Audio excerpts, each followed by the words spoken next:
शादी करोगी इस पागल से? तुम मेरे लिए और मुश्किलात क्यों खड़ी कर रहे हो? मैं तो तुम्हारे बाबा से तुम्हारा हाथ मांगने आऊंगा। अगर हथेली पे मौत धर देंगे तो वो भी सर आंखों। ड्रामा सीरियल शेर की आने वाली एपिसोड बेहद इंटरेस्टिंग होने वाली है, क्योंकि अब बदरज़मान यह जान चुका है कि शेर को इन तीनों की असलियत का पता चल गया है।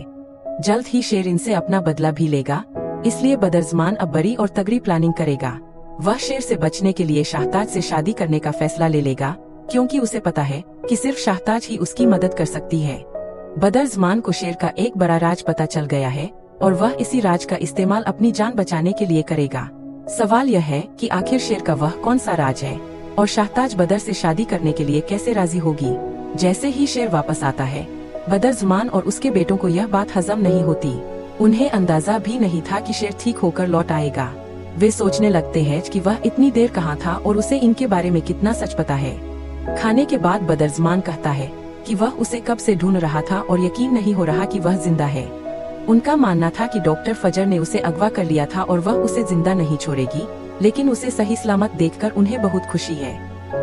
बदरज़मान पूछता है कि उसे अगवा किसने किया, तो शेर जवाब देता है कि दुश्मन हर तरफ फैले हुए हैं, जिन्हें उसने कभी दुश्मन समझा भी नहीं था।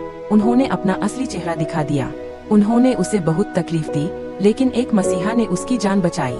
मसीहे का नाम वह नहीं बताता और कहता है कि अब उसके दुश्मनों की बारी है और वह हर तकलीफ का बदला लेगा। कमरे में जाते ही शेर फजर को फोन करके उसका शुक्रिया अदा करता है कि उसकी वजह से वह सरवाइव कर गया और घर लौट आया। वह कहता है कि अब अपने दुश्मनों को मजा चखाएगा। फजर उसे चेतावनी देती है कि अगर उसने जल्दी कदम नहीं उठाए तो दुश्मन फिर वही सब कर सकते हैं, इसलिए चचा और उसके बेटों से दूरी बना ले। लेकिन शेर कहता है कि 3 भेड़ियों के लिए एक शेर ही काफी है और फजर से कहता है कि देखती जाओ वह इनका क्या हाल करेगा। फजर उसे सावधान रहने को कहती है, वरना इस बार वह पागल हो जाएगा। शेर मजाक में कहता है कि फजर ने उसे पहले ही पागल कर दिया है और पूछता है कि क्या वह इस पागल से शादी करेगी। फजर मना कर देती है, कहती है कि उनके घर वाले दुश्मन हैं और उसके पिता को लगता है कि वह शेर को कैद में रखे हुए है।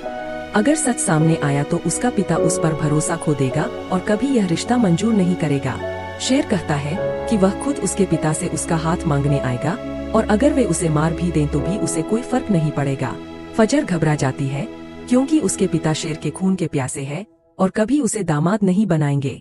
लेकिन शेर फैसला कर चुका है, वह हर हाल में फजर का रिश्ता मांगने जाएगा। वह अपनी मां तहमीना से कहता है कि वह उसके साथ चलकर फजर का रिश्ता मांगे। तहमीना गुस्से में कहती है कि वह दुश्मन की बेटी है और वे उसकी मौत चाहते हैं, लेकिन शेर कहता है कि इश्क में दोस्त दुश्मन नहीं देखा जाता। तहमीना चेतावनी देती है कि वहाँ रिश्ता लेकर जाने से तूफान खड़ा होगा, लेकिन शेर जवाब देता है कि उसने दूसरों के लाए तूफानों में सरवाइव किया है और अब बारी दूसरों की है। वह शादी तो सिर्फ फजर से ही करेगा।